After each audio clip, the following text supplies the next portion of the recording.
got a crush on you, darling. Them long tan legs got me falling. And I know we just met, yeah, yeah. But I heard that love at first sight ain't a myth. Oh no, yeah. I wanna take you out on a dance floor, girl. I wanna hear you screaming out for some more, girl. I wanna do something that they call crazy. Call you my baby, my pretty lady. I wanna be with you until we're fucking 80. I wanna watch the sunset with you daily. Keep my baby safe as we live, always chasing. Hearts racing when I'm with you, I'm just saying. Back to all the better days when I used to be young and free. I remember her like it was yesterday. She was so beautiful to me. In my mind sometimes I'll run away to this time back in history. She reminds me of the summertime, way back in 2003. I've been chilling on the coast with my homegirl. The palm trees and the time moving slow, girls. Back to my place, hey, you can call it home, girl. Pina coladas on tap, we alone, girl. I want a piece of you, you want a piece of me. Ray-Bans on, got a block, got the heat. I love your smile too, I've never felt so free. Bring it on, girl, work that body here to me. And I know that summer only lasts 3 months, yeah, yeah. We got the whole world, travel with me, girl. And we'll never stop chasing the sun. That's right. On the run, we ain't done till we find what we want. So we can stop anytime we want. Cause we on the run, we ain't done till we find what we want. But I already found the one. I think back to all the better days when I used to be young and free. I remember her like it was yesterday. She was so beautiful to me. In my mind sometimes I'll run away to this time back in history. She reminds me of the summertime, way back in 2003.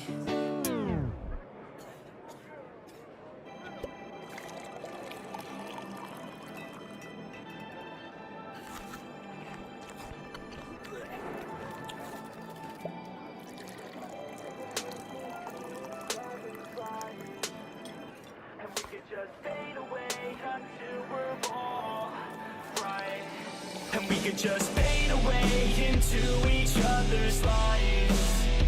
And we could just fade away until we're all right. And we could just fade away into each other's lives. And we could just fade away until we're all right. Just like a bird, I would like to fly away, yo. Off of this earth, I would fly with the halos. Don't know my worth, but I figured out how pain goes. Treat it as a curse or reverse it, okay, go back to a time when I didn't make choices. Back to a time when my parents were my voices. Back to a time when I used to take classes. Back to a time when I couldn't really pass shit, it happens. Try to figure out fate, yo, yeah. I try to figure out hate, yo, yeah. On the beach in San Diego, yeah.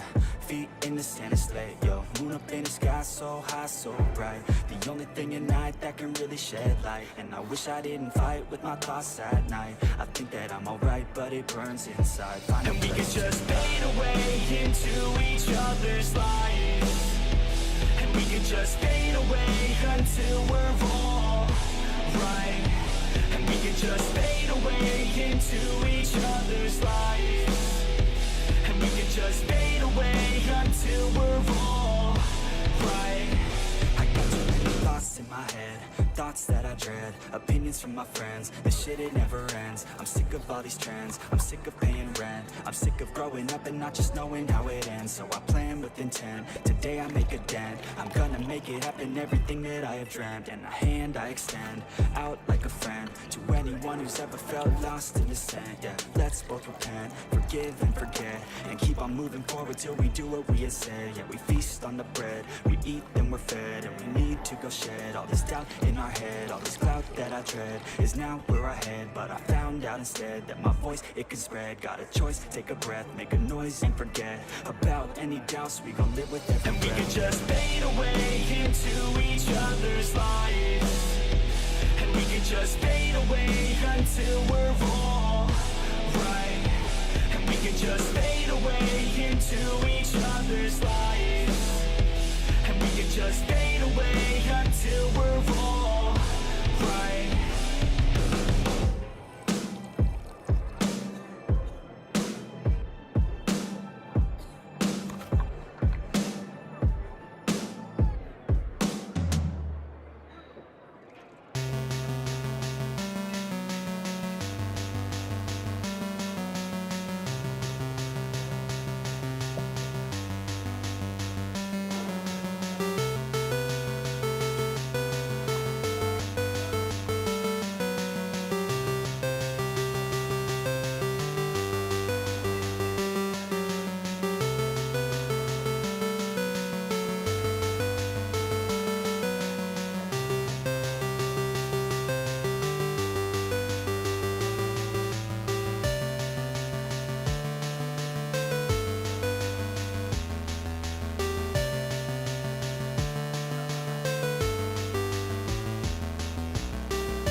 Alright, I believe everything should be working now.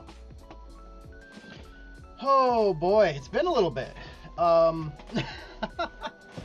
It has been a bit. I think my music might be a little loud, so we're gonna turn that down a little bit. Alrighty. Yeah.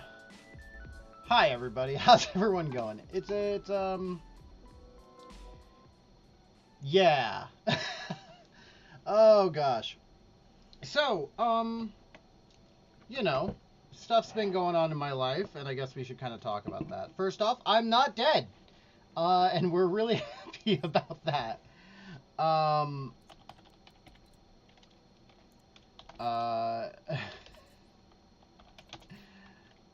Yeah, so hi everybody. For if you guys have never been here before, or you're more likely watching this, watching the VOD on this, how are you doing? It's been a bit. I don't remember what I'm doing. I don't remember how to stream. But yeah, it's been a little bit. Life's been crazy, man. It's been really crazy. One of the biggest things that we've been that's been going on is you know, man, where do I even start on why I've been gone for like a year? I know on streaming I haven't been gone as long, but also it's kind of been about that long. I didn't stream consistently for a long time, and we're back, and yeah. So I guess I should. We're gonna start. I know I've talked about this on stream before. So we're gonna kind of talk about it again now, just as an explanation, because I meant to do it in a video, and guess what? If you've been here before, oh, guess what? We're gonna keep doing it again. We'll be making a video about it at some point. It'll be included on the next video at the end or at the beginning, kind of talking about what's been going on.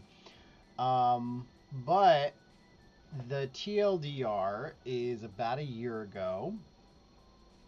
I was getting into the thick of it, making a bunch of videos, and then a few things happened. The first thing is I was working on a video that never came out, but I'm working on again now, about Cecil Stedman and how he fits in D&D, and I'm really excited about that video. I started working on it again. But then, due to timing conflicts, I realized I had to stop working on that and work on the Maleficent video that just came out on Friday, and so that's out now instead. And yeah, so we had to, I had to switch to that, and that was a lot of things. But the big reason it didn't come out previously was because I was at that point, I was a little in between jobs. I had things that I was doing consistently and I was working consistently, but um it was a job, and I appreciate the people that I was working for, and I appreciate the company still. Um but it was not something that I would like to it wasn't what I wanted to do, you know? And so I was trying to make YouTube more of a job or a side job because I wasn't making enough at that other the other position. And so a I was one of the things that I kind of was experimenting with is was a way that I could post content. And while I definitely appreciate everyone who pays any money for any of my content that I put on like Ko-fi, it's always pay what you want. Um, One of the things that I was toying around with was if I could get a count or a donation count amount to actually release some of the content. And I I really didn't like that, honestly. Um, it's just not a release process that I'm happy with. I really want the things that I make and that I put out to be free, and for anyone to be able to download it and use it as they want. Um, Obviously, I'm not saying don't pay artists and don't pay creators. I would love for you to donate money and pay for some of the things that I make, but I never really want you to need to pay for it. There are some things that like I obviously like big goals. Want to make a book with a lot of my stuff and put that in there, and I want to do a lot of things like that. And for things like that, maybe like if we're printing actual things and you receive physical objects, then yes, then we'll need to pay for that. But for most of the things that I want to make, I want them to be available for, free. Um, or free-ish. Realistically, I'd love to be paid in views so that I can, I don't want money from people that are don't have a lot of it. I'd rather take money from people who don't need it, which is like advertising and stuff like that. That being said, I also am not the biggest fan of most ads in videos. There are a few that I definitely am open to something through them, but I really also want to make sure that any ads that I ever put in my videos, if I ever get to this point, um, are always going to be something that I like and that I trust. And, you know, I think that advertising is something that should be held and taken very seriously by creators, and not like, oh, they'll pay me X amount of money, so obviously, let's just advertise that. Um, but regardless, I was toying around with an idea, and the video, I think, honestly might be almost completely done somewhere, except for, I didn't really talk about um, the stat block that I had made, or hadn't made yet, because I was trying to balance what I was going to make and between all that. The bottom line is I got to the point of almost releasing it, and I just really didn't like how I was doing it. And so because of that, I was like, well, I don't want to release this now because I don't like how I released it, and remaking a portion of the video would just take a lot of work and add a lot of time to it. And by the time I get to that point on a video, I'm kind of burned out on it. Like the home stretch is always a little bit rough for me, of like, okay, I've done all this work, now I need to finish it. And I'm usually like really trying hard to pump it out and devoting a lot of extra time to doing that, and that takes time, effort, and you know, that's time I could be doing something else. A lot of these videos, they took a lot out of me, and going back and the idea of just trying to finish that was not didn't feel good. Felt honestly felt very very bad. And so because of that, I never finished it, or I never posted it. And I'm hoping to fix some of that. Well, I'm working on like making the stat block for it so I can finish writing the script and post that, or rewriting it, because there's a whole extra season of Cecil Stedman that we get. So, but because of that, I was like, okay, well, we're not going to finish that video, so we'll move on to something else. Then after that, we had a very fun time. Dripping with sarcasm on this. My mom had cancer. She got she went through breast cancer when I was a very young child, and she found out a little under a year ago that she had breast cancer again, and that sucks. If we're gonna be really really honest about it. So, as a result of that, I wanted to spend time with my mom because I wanted to help take care of her, and so we did that. Yeah, so that I that was that's a big thing, and so I started spending a lot of time with my mom, and then after that, I was spending more time with her because after work, because I got a new job, and this all happened within about a month period. For those of you who don't know, I was helping with a lot of other family things, and my current living position that I have, or situation that I have, I help take care of another family member. So a lot was going on.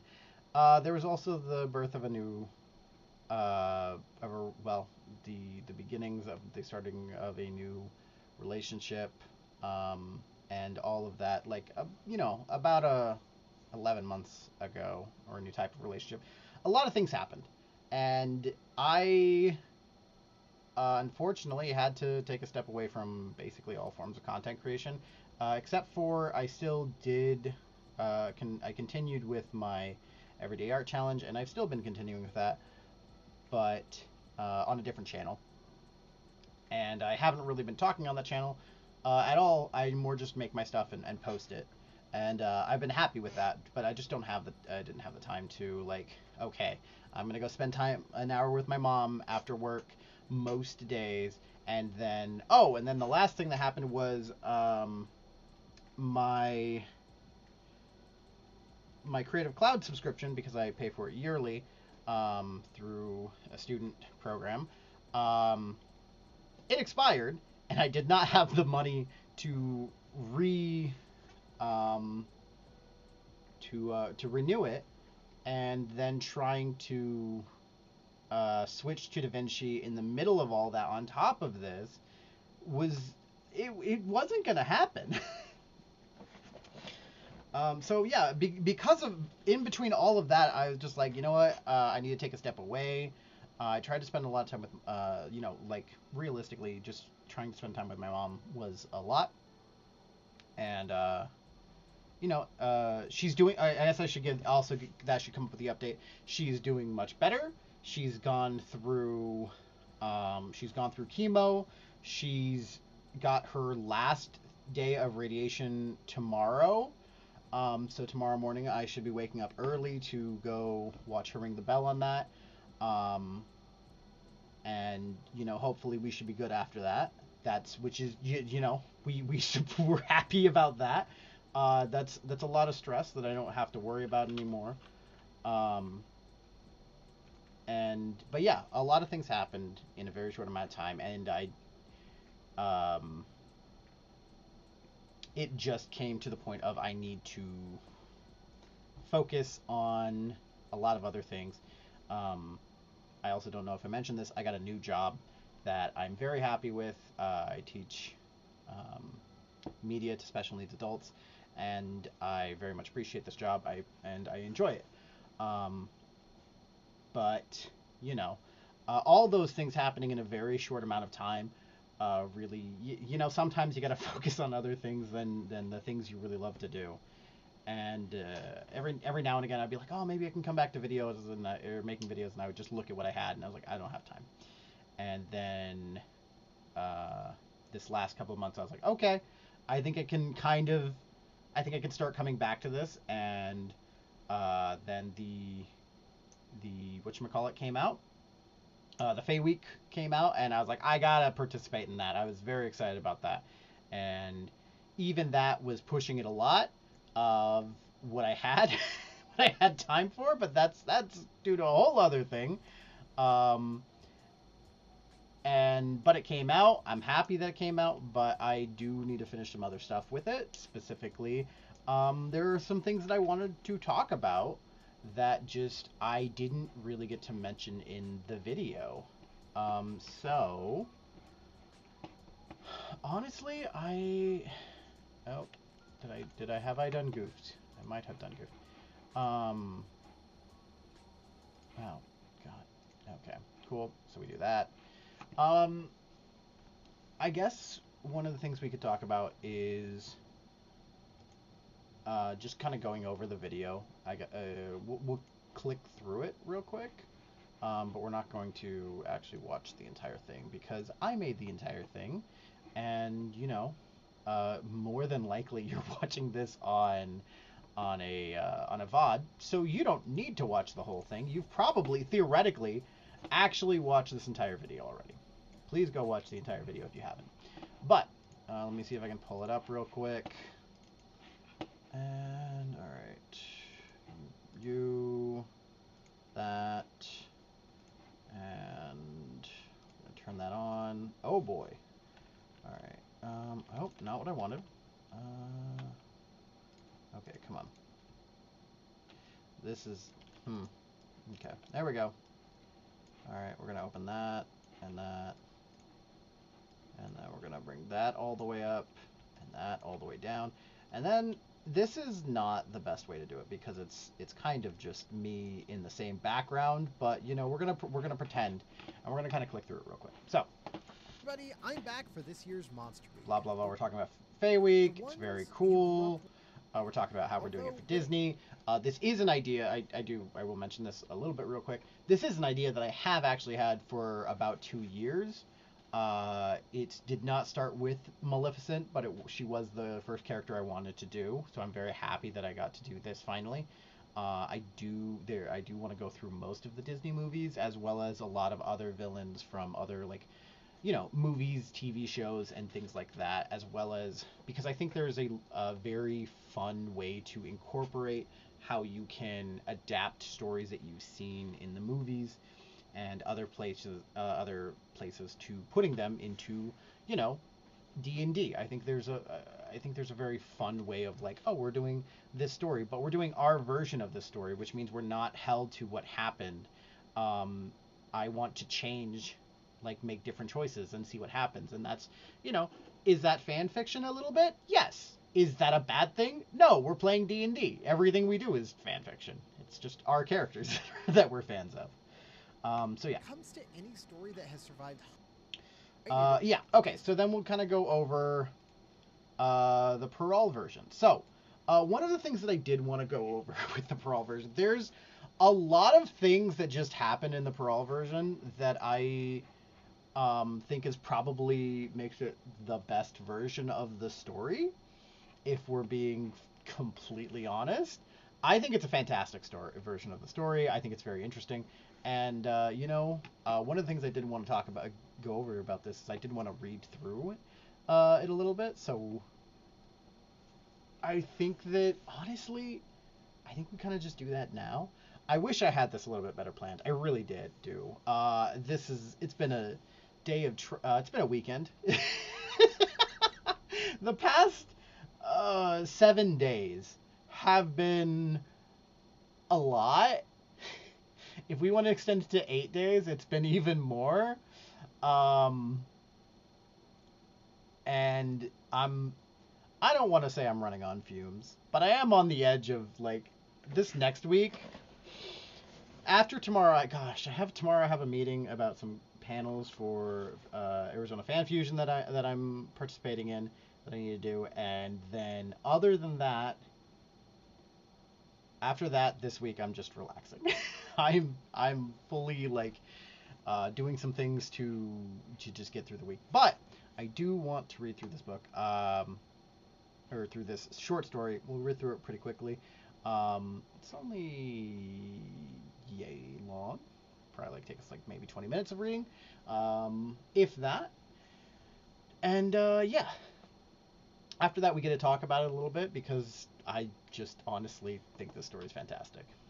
Love just like core fairy. It's very fairy tale because it is a fairy tale. Like crazy thoughts. But anyways, let's put on some copyright free. Copyright free. What have I done? I'm sorry, what?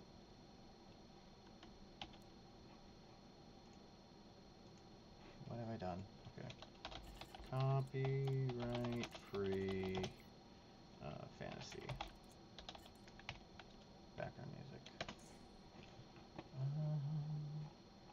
Let's look for no AI. Let's see if we can find no AI. Oh gosh, what's his, Secrets of Strixhaven,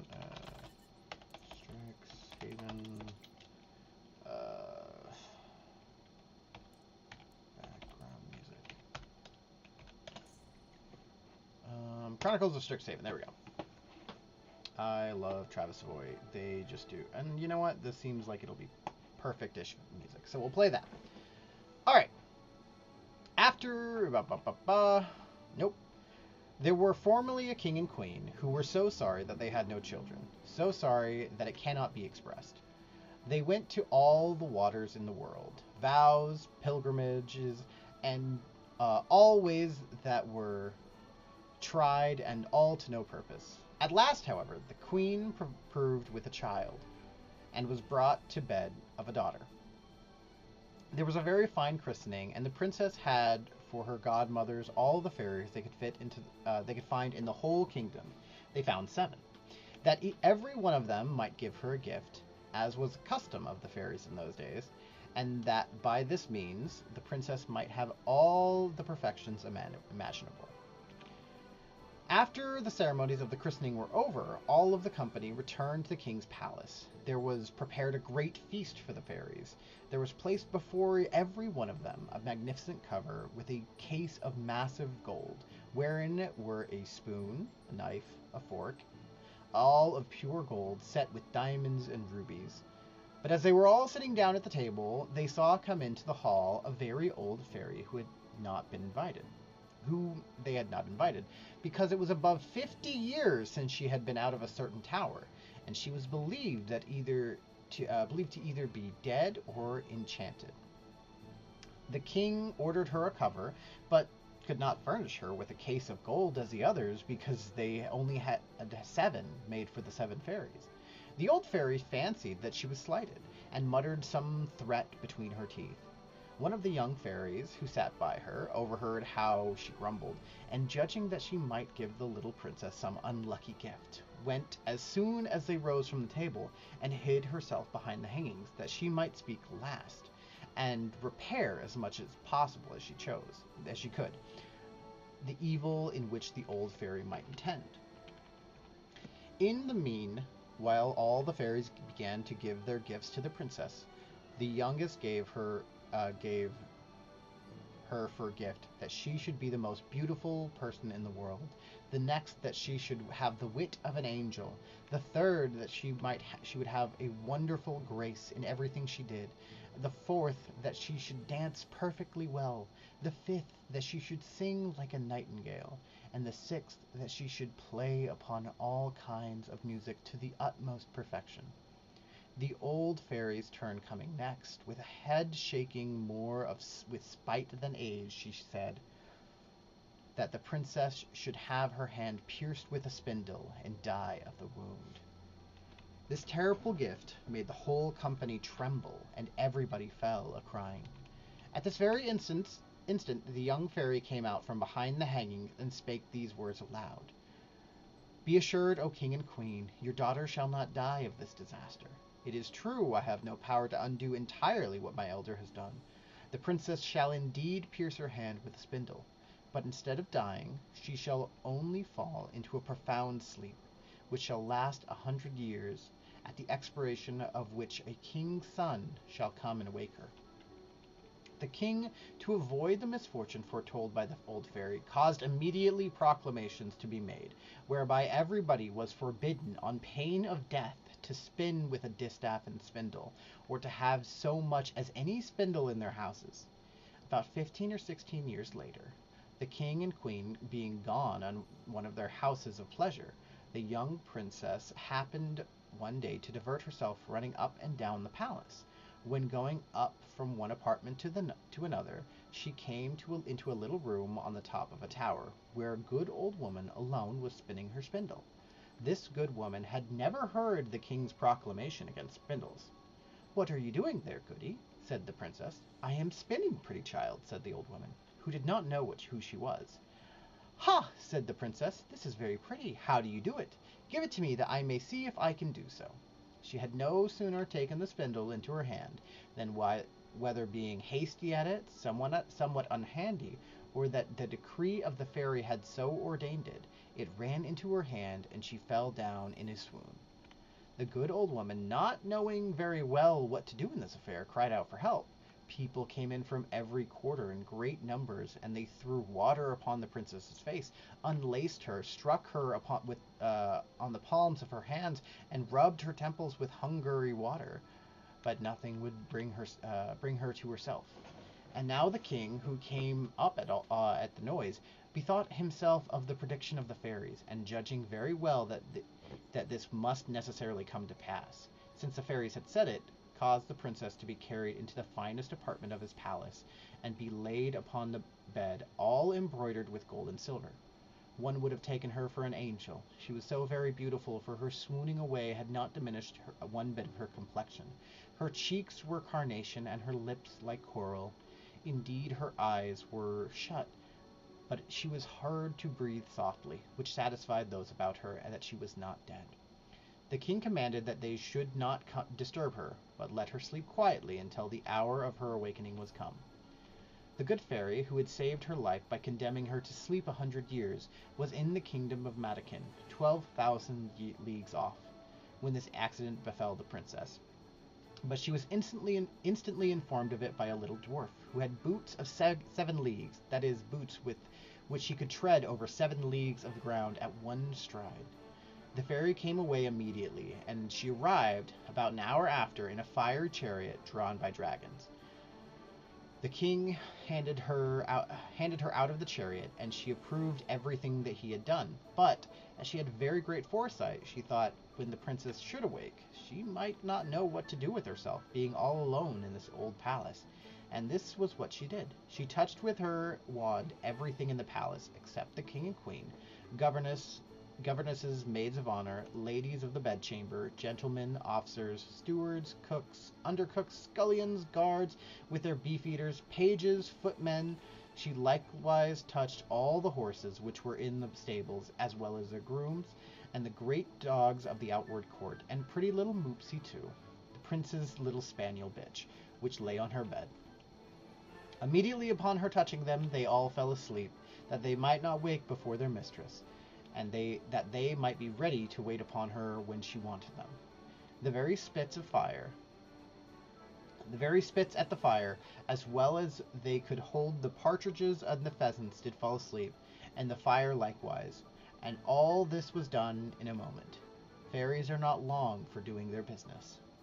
And now the king and queen, having kissed their dear child without waking her, went out of the palace, and put forth a proclamation that nobody should dare come near it.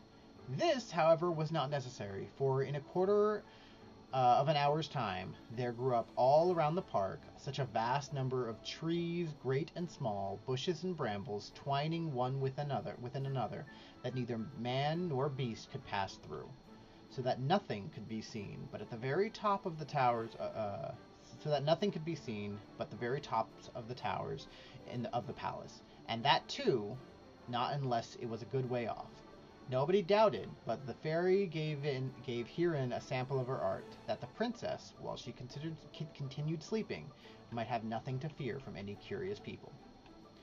When 100 years were gone and past, the son of the king then reigning, who was of another family from that of the sleeping princess, being gone a-hunting on that side of the country, asked what were those towers that he saw in the middle of such great thick wood. Everyone answered according as they had heard. Some said that it was a ruinous old castle haunted by spirits. Others that all the sorcerers and their witches in the country kept their Sabbath, or night's meeting. The common opinion was that an ogre lived there, and that he carried thither all the little children he could catch, that he might eat them up at his leisure, without anybody's being able to follow him, as having himself only the power to pass through the wood. The prince was at a stand, not knowing what to believe, when a very aged countryman spake to him thus: "May it please your royal highness, it is now above 50 years since I heard my father, who had heard my grandfather, say that there then was in this castle a princess, the most beautiful who was ever seen, that she must sleep there 100 years, and should be awakened by a king's son, for whom she was reserved." The young prince was all on fire at these words, believing without a moment's doubt that he could put an end to this rare adventure, and pushed on by love and honor, resolved that moment to look into it. Scarce had he advanced towards the wood, when all the great trees, the bushes and brambles, gave way of themselves to let him pass through. He walked up to the castle, which he saw at the end of a large avenue, which he went into. And what surprised him was that he saw none of his people could follow him, because the trees closed again, as soon as he had passed through them. However, he did not cease from continuing his way. A young and amorous prince is always valiant. He came to a spacious outward court, where everything he saw might have frozen the most fearless person with horror. There reigned over all a most frightful silence. The image of death everywhere shewed itself, and there was nothing to be seen but stretched out bodies of men and animals, all seeming to be dead. He, however, very well knew that the ruby faces and pimpled noses of the beef-eaters, that they were only asleep, and their goblets, wherein still remained some drops of wine, shewed plainly that they fell asleep in their cups. He then crossed a court paved with marble, went up the stairs, and came into their guard chamber, where the guards were standing in their ranks, with their muskets upon their shoulders, and snoring as loudly as they could. After that he went through several rooms full of gentlemen and ladies, all asleep, some standing, others sitting. At last he came to a chamber all gilded with gold, where he saw upon a bed, the curtains which all were open, the finest sight that was ever beheld. A princess, who appeared about 15 or 16 years of age, and whose bright and in a manner of resplendent beauty had somewhat in it divine. He approached with trembling admiration, and fell down before her on his knees. And now, as the enchantment was at an end, the princess awakened, and looked on him with eyes more tender than the first view might seem to admit of. "Is it you, my prince?" she said to him. "You have tarried long." The prince, charmed with these words, and much more with the manner that they were spoken, knew not of how to shew his joy and gratitude. He assured her that he loved her better than he did himself. His discourse was not well connected, but it pleased her all the more.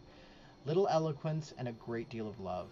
He was more at a loss than she, and we need not wonder at it. She had time to think on what to say to him, for it is very probable, though history mentions nothing of it, that the good fairy, during so long a sleep, had entertained her with pleasant dreams. In short, when they talked for 4 hours together, they had not half of what they had to say. In the meanwhile, all the palace awaked. Everyone thought that upon their particular business, and as all of them were not in love, they were ready to die for hunger. The chief lady of honor, being as sharp sets as other folks, grew very impatient and told the princess aloud that supper was served up. The princess helped the princess to rise, and she was entirely dressed, and very magnificently. But his royal highness took care not to tell her that she was dressed like his great grandmother, and had a point band peeping over a high collar. She looked not a bit like the less beautiful and charming for all that. They went into the great hall Looking Glasses, where they supped and were served by the princess's officers. The violins and hautboys played old tunes, but very excellent, though it was now above 100 years since they had been played. And after supper, without losing any time, the Lord Almoner married them in the chapel of the castle, and the chief lady of honor drew the curtains. They had but very little sleep. The princess had no occasion, and the prince left her the next morning to return into the city, where his father must needs have been anxious on his account. The prince told him that he had lost his way in the forest as he was hunting, and that he had lain at a cottage of a collier, who gave him cheese and brown bread. The king, his father, who was of an easy disposition, believed him, but his mother could not be persuaded that this was true, and seeing that he went almost every day a hunting, and that he always had some excuse ready when he had laid out for 3 or 4 nights together, she no longer doubted that he had some little amour. For he lived with the princess above 2 whole years, and had by her 2 children, the eldest of which, who was a daughter, was named Aurora, and the youngest, who was a son, they called Day, because he was even handsomer and more beautiful than his sister. So we have fully, we're going to break for this for a moment. We have fully gone past the ending of the typical tale that most people know about Sleeping Beauty, and we have entered what I like to refer to as the epilogue, which is just chef's kiss. But we'll go back into it. The queen said that more than once to her son, in order to bring him to speak freely to her, that a young man must e'en take his pleasure. But he never dared to trust her with a secret. He feared her, though he loved her, for she was of the race of the ogres, and the king would never have married her had it not been for her vast riches. It was even whispered about the court that she had ogreish inclinations, and that whenever she saw little children passing by, she had all the difficulty in the world to refrain from falling upon them, and so the prince would never tell her one word. But when the king was dead, which happened about 2 years afterward, and he saw himself lord and master, he openly declared his marriage, and went in a great ceremony to fetch his queen from the castle. They made a magnificent entry into the capital city, she riding between her 2 children. Some time after, the king went to make war with the Emperor Cantalabute, his neighbor. He left the government of the kingdom to his queen and to the queen, his mother, and earnestly recommended to her care his wife and children. He was like to be at war all the summer, and as soon as he departed, his queen mother sent her daughter-in-law and her children to a country house among the woods, that she might more ease gratify her horrible longing. Some days after, she went thither herself, and said to the clerk of the kitchen, "I have a mind to eat little Aurora for my dinner tomorrow." "Ah, madame!" cried the clerk of the kitchen. "I will have it so," replied the queen, and this she spake in the tone of an ogress, who had a strong desire to eat fresh meat. "And I will eat her with a sauce Robert." Translator's note: Sauce Robert is a French sauce made with onions shredded and boiled tender in butter, to which is added vinegar, mustard, salt, pepper, and a little wine. The poor man, knowing very well that he must not play tricks with the ogress, took his great knife and went up to little Aurora's chamber. She was then 4 years old, and came up to him jumping and laughing, to take him about the neck, and ask him for some sugar candy. A upon which he began to weep. The great knight fell out of his hand, and he went back into the backyard and killed a little lamb, and dressed it with such good sauce that the mistress assured him that she had never eaten anything so good in her life. He had at the same time taken up little Aurora and carried her to his wife to conceal her in the lodging that he had at the end of the courtyard. About 8 days afterward, the wicked queen said to the clerk of the kitchen, "I will sup upon little Day." He answered not a word, being resolved to cheat her, as he had done before. He went out to find little Day, and saw him with a little foil in his hand, with which he was fencing at a great monkey. The child began to... little foil in his hand, with which he was fencing with a giant monkey. The child being only 3 years of age, he took him up in his arms and carried him to his wife, that she might conceal him in her chamber along with his sister. And in the room of the little Day cooked up a young kid very tender, with the ogress found to be wonderfully good. This was hitherto almighty well, but one evening this wicked queen said to her clerk of the kitchen, "I will eat the queen with the same sauce I had with her children." It was now that the poor clerk of the kitchen despaired of being able to deceive her. The young queen was turned 20, not reckoning the 100 years she had been asleep. Her skin was somewhat tough, though very fair and white, and how to find in the yard a beast so firm was what puzzled him. He took then a resolution, that he might save his own life, to cut the queen's throat. And going up to her chamber with the intent to do it at once, he put himself into as great a fury as he could possibly, and then came into the young queen's room with his dagger in his hand.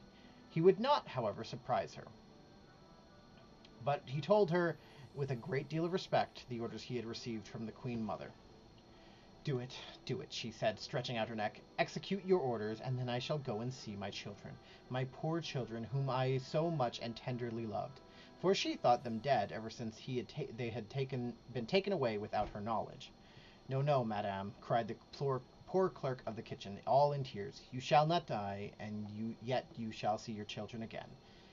But it must be in my lodgings, where I have concealed them, and I shall deceive the queen once more by giving her your steed in a young hind."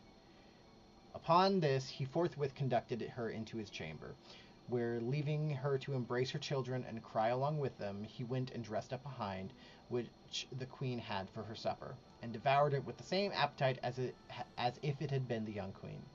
Exceedingly she was delighted with her cruelty, and she had invented a story to tell the king at his return, how ravenous wolves had eaten up the queen and his wife and her two children. One evening, as she was, one evening, as she was, according to her custom, rambling about the courts and yards of the palace to see if she could smell any fresh meat, she heard in a ground room little Day crying, for his mamma was going to whip him, because he had been naughty, and she heard, at the same time, little Aurora begging pardon for her brother. The ogress presently knew that the voice of the queen and her children, and being quite mad that she had been thus deceived, she commanded the next morning by break of day, with a most horrible voice, which made everybody tremble, that they should bring into the middle of the great court a large tub, which she had caused to be filled with toads, vipers, snakes, and all sorts of serpents, in order to have thrown into it the queen and her children, the clerk of the kitchen, his wife and maid, all whom she had given orders should be brought thither with their hands tied behind them. They were brought out accordingly, and the executioners were just going to throw them into the tub, when the king, who was not so soon expected, entered the court on horseback, for he came post, and asked with the utmost astonishment what was the meaning of that horrible spectacle. No one dared to tell him, when the ogress, all enraged to see what had happened, threw herself head foremost into the tub, and was instantly devoured by the ugly creatures she had ordered to be thrown into it for others. The king could not but be very sorry, for she was his mother, but he soon comforted himself with his beautiful wife and pretty children. So, odd story. odd story. Very fairy tale. Honestly, Love this. Very interesting. It has just an entire extra epilogue that you would just, that goes somewhere very weird and you just would not expect for it to go. But you gotta love it. At least I do. I think there's definitely some like very interesting things here. Now, how do we translate this into D&D? Could this be a thing? Absolutely. Do I think that you should put this word for word into your D&D game? No.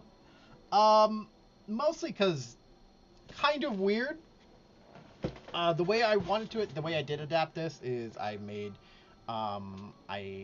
substituted ogre for orc, and I made Ryder, totally different than Prince Philip, a half-orc. Now, the other option that you could totally do is you could also do Goliath. I think either really works. But I also kind of would just stay away from this thing of like, yes, now the ogre is going to eat them because ogres do that. Can you do that? Absolutely. I think that I think there's the whole thing of like, this is a very fairy tale story, and none of this is like we're going to adapt word for word. I think there's definitely some like sensitivity things of like, I don't want to say racism, but there's some sensitivity things that like could be talked about of like some races being evil permanently, and I'm not the best person to talk about that, but it's also just, I kind of think less fun for it's like, yes, we're super fairy tale evil and I'm going to eat your children. It's like, I don't know. I think hags kind of have that on lock, and even then, like, hags usually aren't eating the children. I think like that's not the joy of them, but I mean, you guys do you. Also, I think that the story's interesting. I think there's definitely something like, oh yeah, an ogre could do it, but it just feels very weird with how they kind of organized it. So, like, well, not like that they organized it wrong. They are like, this is a fairy tale, but it feels like it would be a lot of things that I would probably change going into it, if I was to run this portion as a D&D session. But also, I don't really think you need to. But regardless, I love this. I love the story. I think it's very interesting. So anyways, let's go back to the video. She just kind of inflicts the curse and then leaves. So this And realizes happens. that if she sleeps for 100 years, We kind of go it over can be that. used as a helpful resource. And yeah, I'm gonna almost ignore that. All right, and then we're gonna go over Maleficent. The Maleficent movie. Oh boy.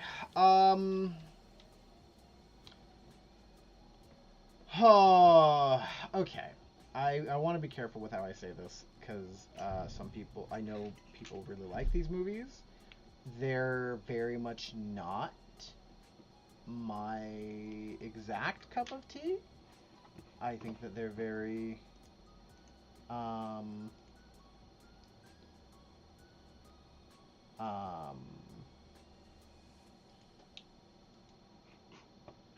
sorry, brains stopped for a little bit.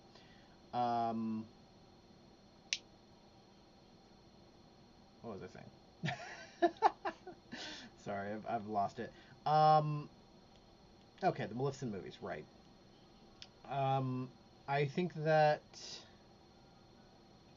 they have an interesting story. I think that that there are probably some people that like very much feel seen by these stories, and it just,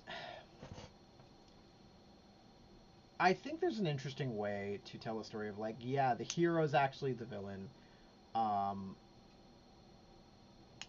I just really don't like that it's drawn in such a way to like, yes, this childhood story, you're bad for liking it.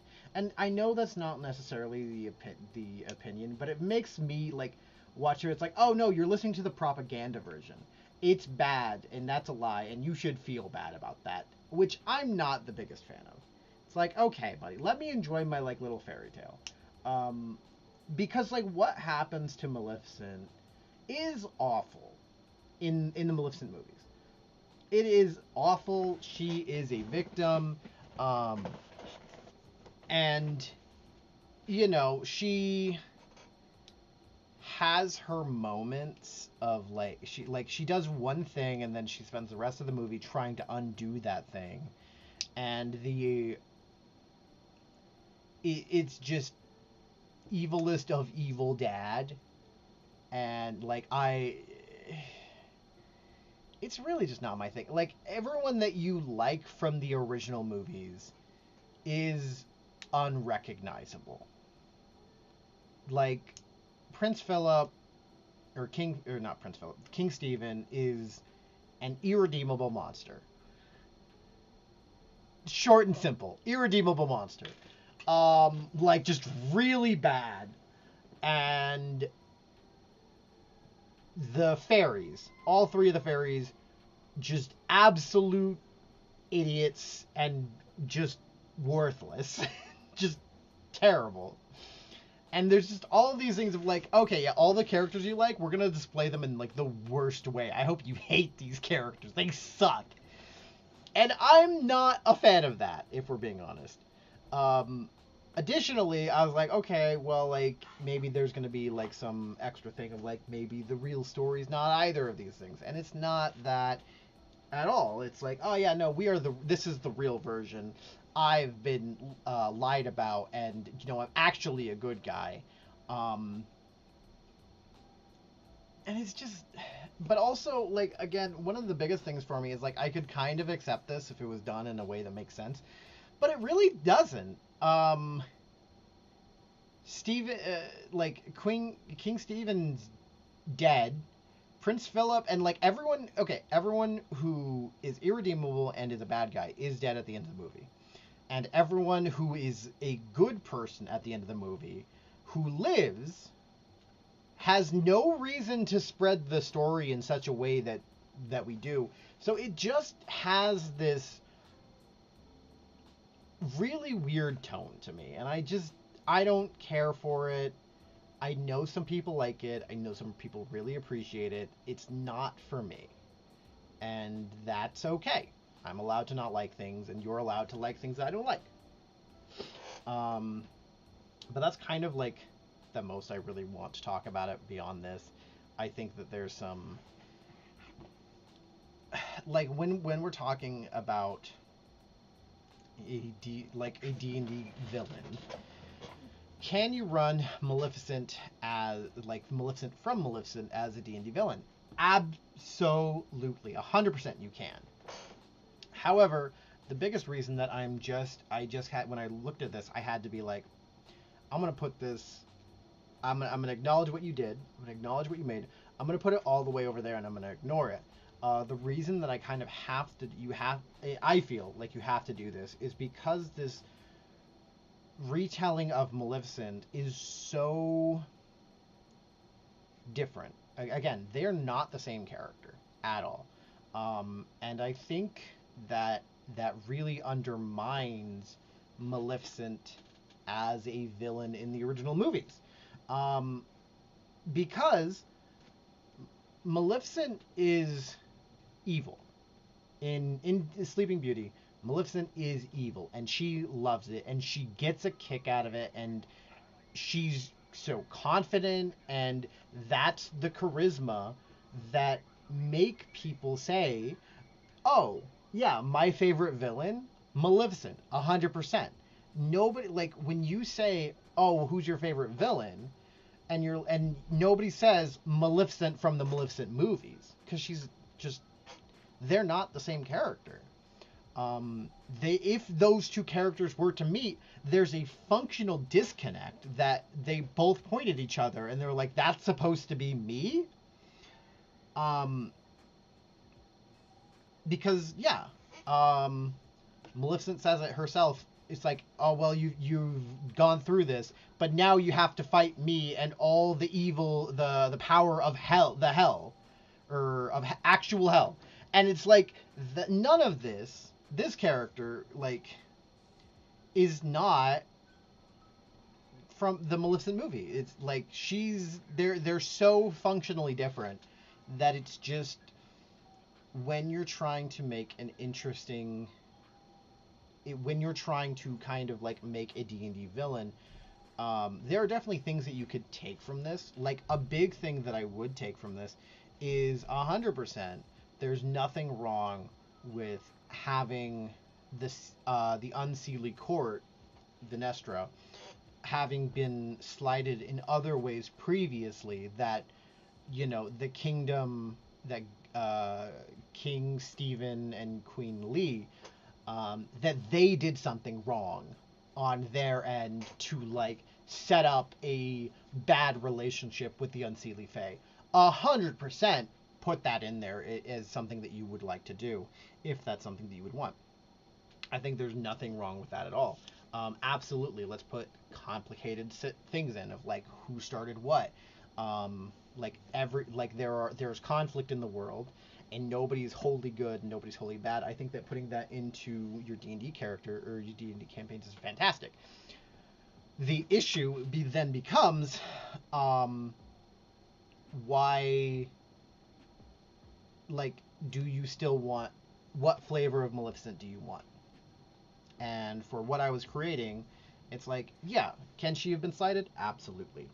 But that doesn't mean I want her to be the victim. I mean, like, if you want to do that, you're welcome to do that, but that's kind of your game and that's what you like. I don't want Maleficent to be the victim. I want her to be evil and be happy being evil. And yeah, she's been slighted, and she's been, like, maybe she's been slighted in other ways in the past. There's nothing wrong with that. I still want her to be evil and be like, I want her to be the Disney evil that she is. And you can't, something that I really don't want is I still want my characters to feel like characters. I don't want them to have this mixed issue of complicating, like, oh, I'm evil, but I'm not really the bad guy. But like it's okay to, I don't want the players to feel so bad about like, ah, man, oh man, I'm so mad about them, that who is the bad guy in like everything. And like, we have Maleficent as our villain. She is very evil, and that's okay. We want our villains to be evil sometimes. Absolutely have nuance. It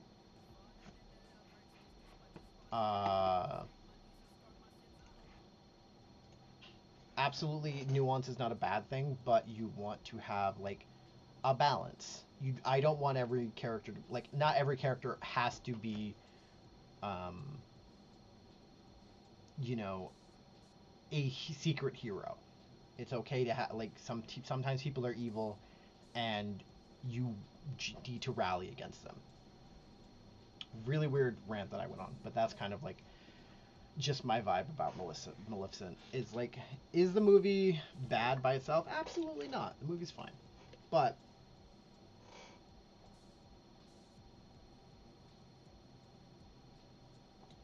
sorry, I need some water. But you need to, like, when making a character, you need to kind of look at them and be like, I'm not going to make entirely this, but I'm going to change certain things. I'm going to add things from certain things. And Maleficent, just, there are certain aspects that you can take from it. I think that if you wanted to make the Raven an actual character, an actual person like they did, totally fine. I think that's cool. But the rest of it, but like, yeah, there's just a lot to that. There are certain aspects you can take, but you cannot, like, the character aspects. I think that for making them, when you're trying to consolidate them, if you take too many of the character aspects from the Maleficent movie version of her, she's not going to be recognizable as the Disney villain that we wanted. So, I think that's kind of everything I want to talk about for that, and we'll move on. Rules, but this is how I will typically. All right, and then we kind of the talk dark about and cold the story. I don't really have much to say about this. I think that there are small character things that we can talk about here. A big thing is that I kind of didn't mention in the video, that I didn't mention at all in the video, that I think is a very interesting thing that you could do, is Princess Aurora 100% should not have a standard view on morality.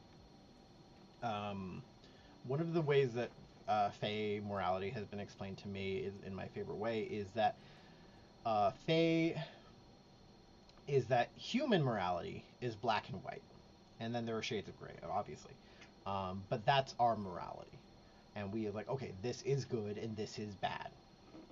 But Fae morality is blue and orange. So it's like there are certain things that we would both, if we were like kicking a puppy.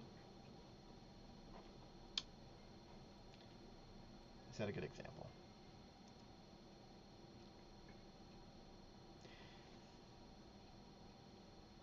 Killing an enemy is probably like bad morality in both. Or killing an innocent person is bad morality in both. For us, it would be on the black end. For Fae, it would be on the darker end of orange and blue. So it's not, but it's like, oh yeah, we would agree that's bad. But let's say stealing from somebody who slighted you in a very minuscule way, in a certain minuscule way, like not being invited to a party. Us, that super evil and unhinged. Like, oh man, you didn't invite me, I'm gonna kill your child. Very unhinged, very evil. For Fae, not so much.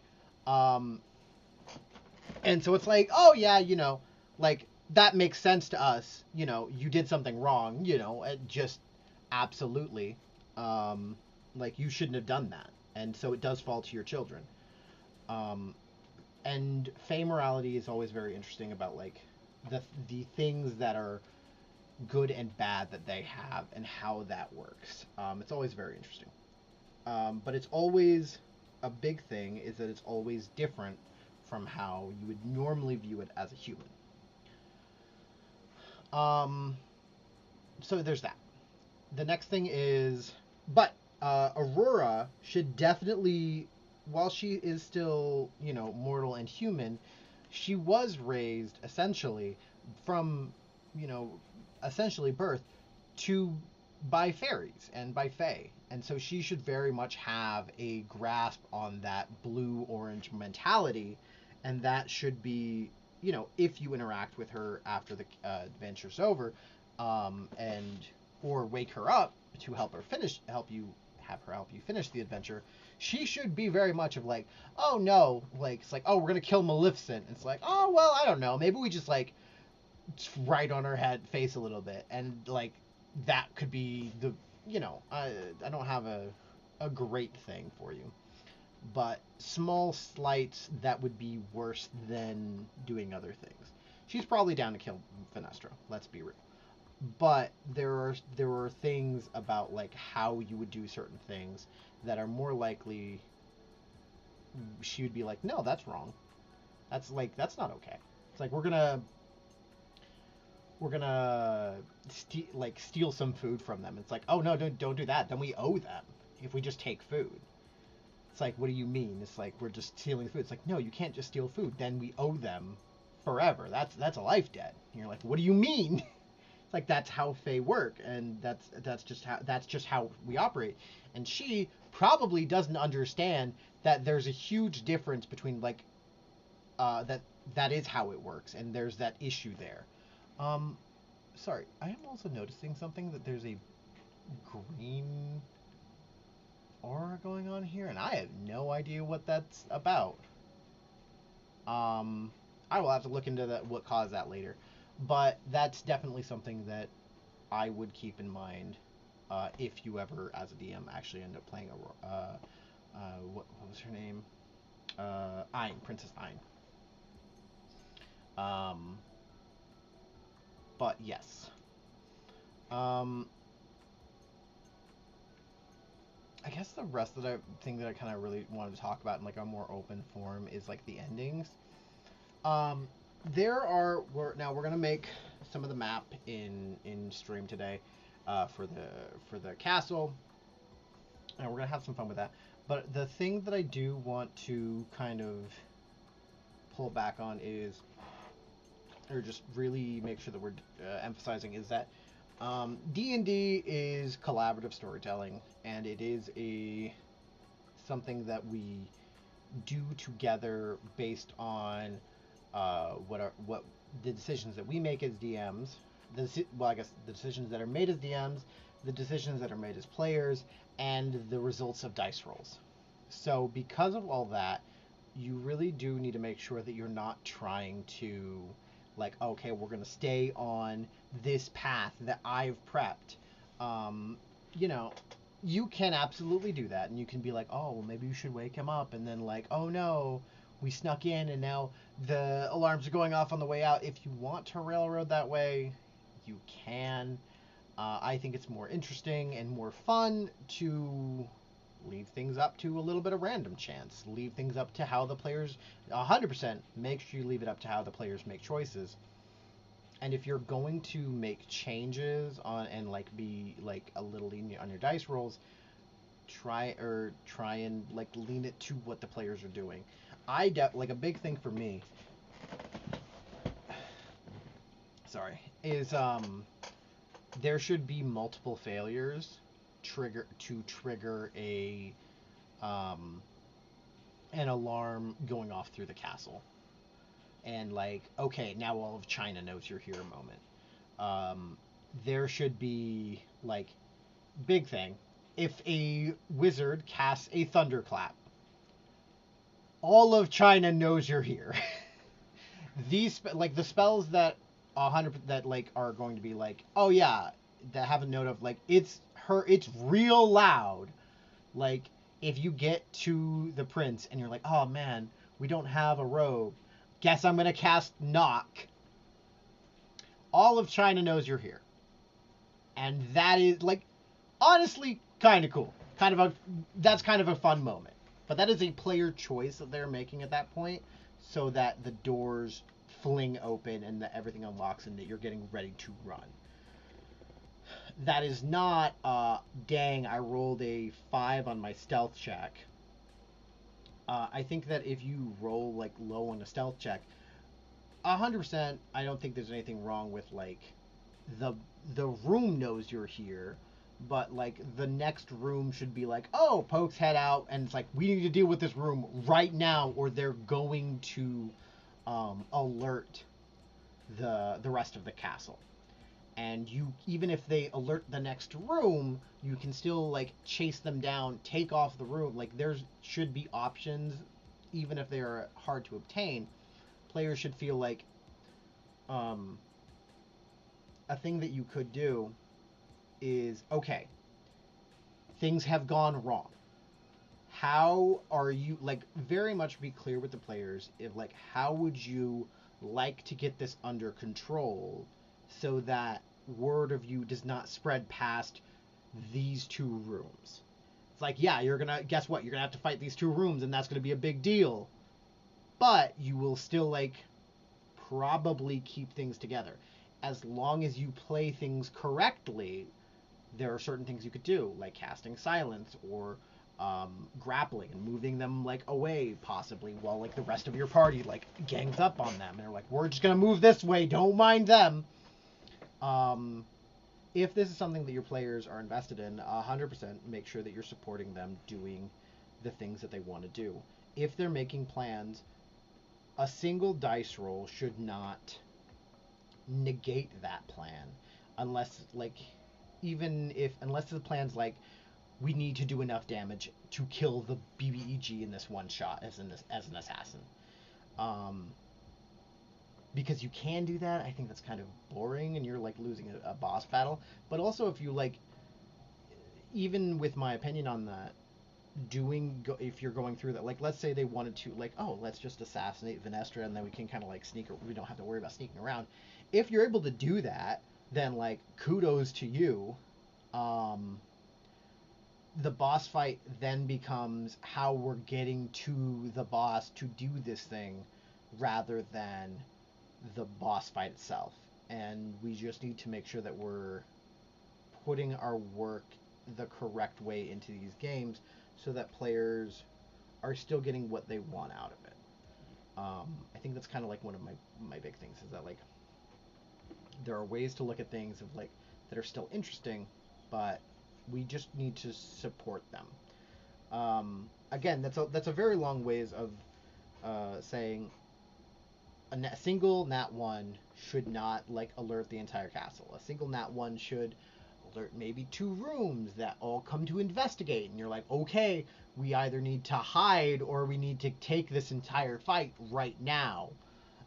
If that's what they want to do, and feel free to be like clear with your players about that. You're like, okay, here's kind of your options, and if you have an extra thing that you want to do, you're welcome to pitch it to me and we'll see how that works. But here's what's happening. You have people coming to investigate. You might have somebody who sees you right now. How are you going, like, give them like a little bullet time of like, okay, I'm gonna give you guys 5 minutes out of game to like figure out what you're doing right now and go. And like maybe 5 minutes is a little long, but also I feel like 5 minutes for deciding anything in D&D is almost no time at all. So I mean, you guys are gonna know your players better than I am, and so that's kind of my expertise recommendation on that. That being said, this one, we're gonna kind of go into this. I'm not sure that we'll finish everything tonight. I think we'll finish most of it though.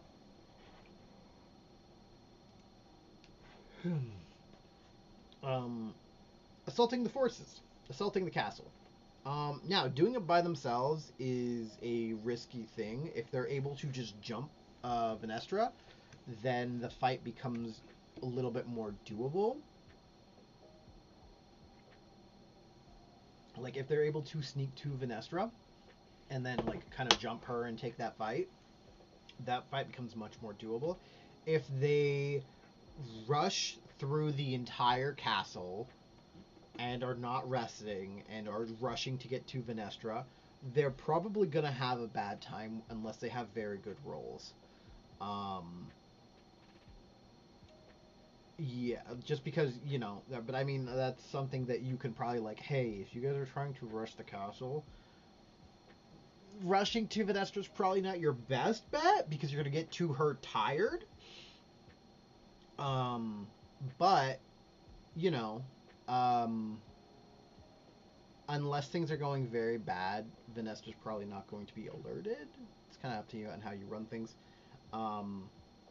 But that being said, returning with an army, it's like, yeah, no, we're done with having this on Sealy Fae.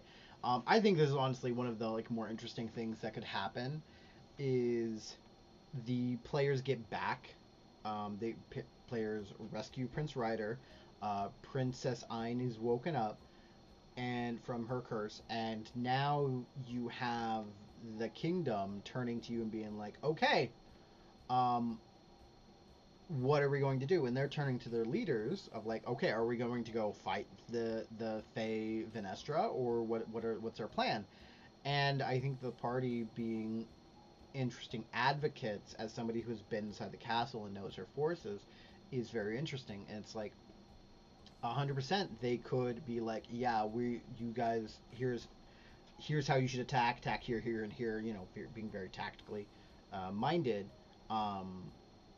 which you don't really have to do. You can just be like, yeah, you like advise in your expertise the weak points of the ways you could attack.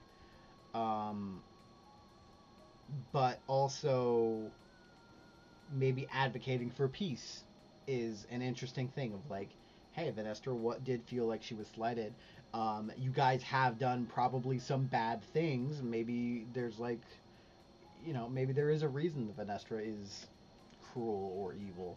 Um, Maybe she was slighted in more ways before the invite didn't go out. It's very possible that there, like, if the Unseelie Fae was not invited, odds are more than likely something went wrong before she went, before she showed up. There's probably reasons that she didn't get an invite. There's probably some conflict there, and so it was she sleeping next to the king when he cut off her wings? Probably not. That's probably not what happened. But there's very likely things that went wrong next to, like, just border disputes of, like, what are we going to do? You guys pushed forward a little bit. We don't want, stop cutting down our trees. We need those trees to make our houses. And there's very likely some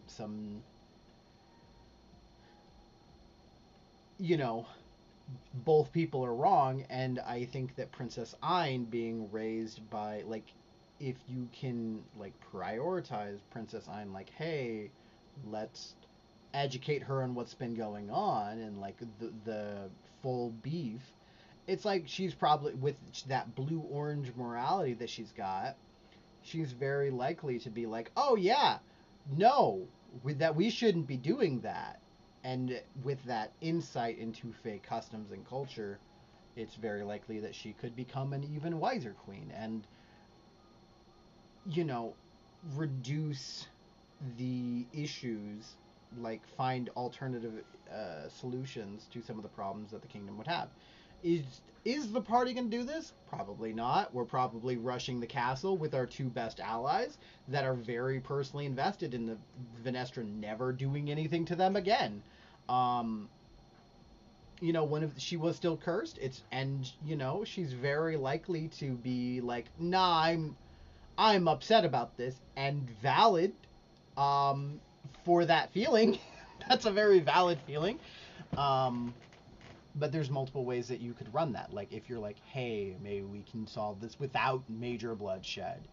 If that's how your players run, then great. And if that's not how they run, then heck yeah, dude, have a fun rain on the castle. Maybe peace talks don't go well. Maybe Vinestra has to be brought low before she can, so she still needs to, like, you still get, like, a little bit of that boss fight, and then, like, when she's 10 hit points or less, that's when you're like, all right, we can still solve this peacefully. That's an option, when she kind of needs to. And there are so many ways that you could run this story that, again, one of the main things I'm going to be doing with these is I'm going to be giving loose outlines and basically plot prompts of, like, hey, here's what happened, here's the storyline. Did things happen outside of this? Up to you. Where is the story going to go after this? Up to you. Here are the resources they have. Have fun. That's very much the goal that I kind of want to do and what I want to run on these things. But yeah, with that, gosh, I've been talking for like an hour, and my throat does not like me right now.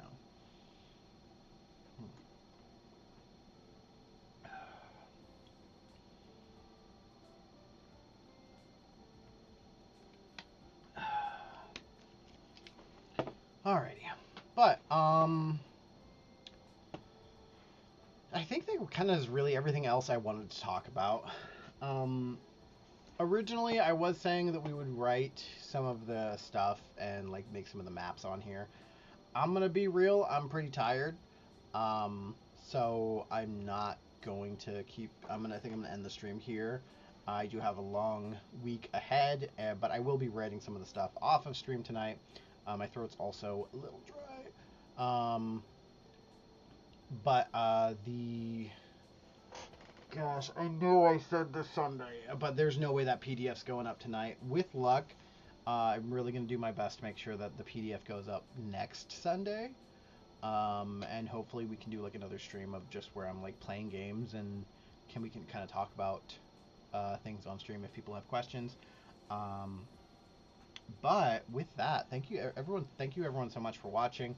I hope you guys all, anyone who watches this, I hope you enjoyed this VOD. I hope that you enjoyed the original stream, or the original video. I am definitely looking forward to doing some more of these things. Some more villains. Go ahead and if you have a comment, please feel free to comment what villain you would like to see next.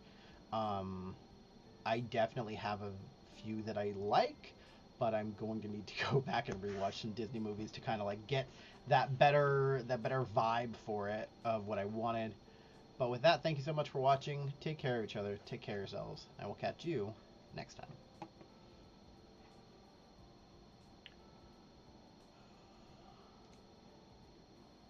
Better days when I used to be young and free. I remember her like it was yesterday. She was so beautiful to me. In my mind sometimes I'll run away to this time back in history. She reminds me of the summertime way back in 2003. Hey, she was a cutie in a sundress. I told her I just had to confess, I got a crush on you, darling.